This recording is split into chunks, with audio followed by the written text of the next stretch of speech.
ने क्या कुछ कहा है इस बार? आज कोर्ट के सामने कई सारे मैटर्स आए हैं कि किस तरीके से सीबीआई का स्टेटस रिपोर्ट क्या कहता है, पुलिस की स्टेटस रिपोर्ट क्या कहती है। सुप्रीम कोर्ट के जजेस और इंक्लूडिंग चीफ जस्टिस ने एक पर्टिकुलर डॉक्यूमेंट के ऊपर प्रेशर देके कहा कि क्या ये डॉक्यूमेंट सीबीआई के पास है, यानी कि क्या कलकत्ता पुलिस ने सीबीआई को ये डॉक्यूमेंट दिया है। वो डॉक्यूमेंट क्या था?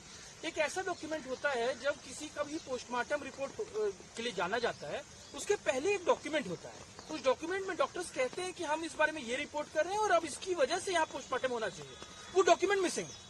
तो ये दिखता है कि एक बहुत बड़ा एक चीज था, गुफअप किया गया, जिसको छुपाने की कोशिश की गई है। एक और तथ्य बार बार सामने आ रहा है कि किस तरीके से 14 घंटे के डिले के बाद एफआईआर दर्ज हुआ है। जब बॉडी सुबह 9:30 बजे मिल गई थी तो रात में 11:45 पे एफआईआर क्यों हुआ है, ये एक बहुत बड़ा क्वेश्चन अभी भी है, जिसका जवाब बंगाल पुलिस के पास, कलकत्ता पुलिस के पास नहीं है।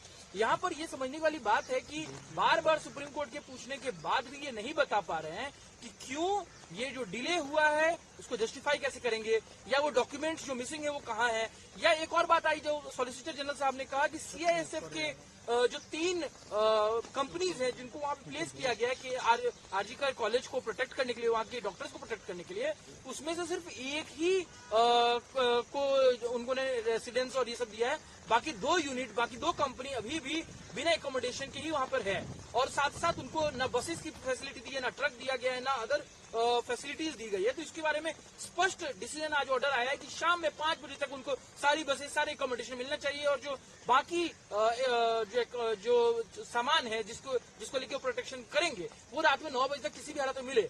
टू एंश्योर दिस, ऐसा हो, उन्होंने सुप्रीम कोर्ट ने अपने ऑर्डर में सीआईएसएफ के एक सीनियर ऑफिशियल और बंगाल गवर्नमेंट के एक सीनियर ऑफिशियल, जो वहां की पुलिस के भी हो सकते हैं, इनको कहा है कि आप दोनों को मिलकर एंश्योर करना है कि आज शाम में 5 बजे और 9 बजे सारे के सारे चीजें उनको मिले।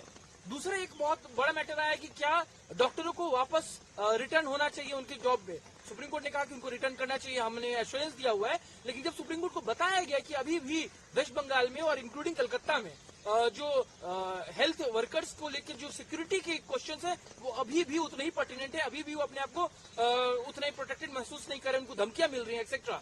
तो सुप्रीम कोर्ट ने ये भी कहा है कि अगले 24 घंटे 48 घंटे के अंदर बंगाल गवर्नमेंट को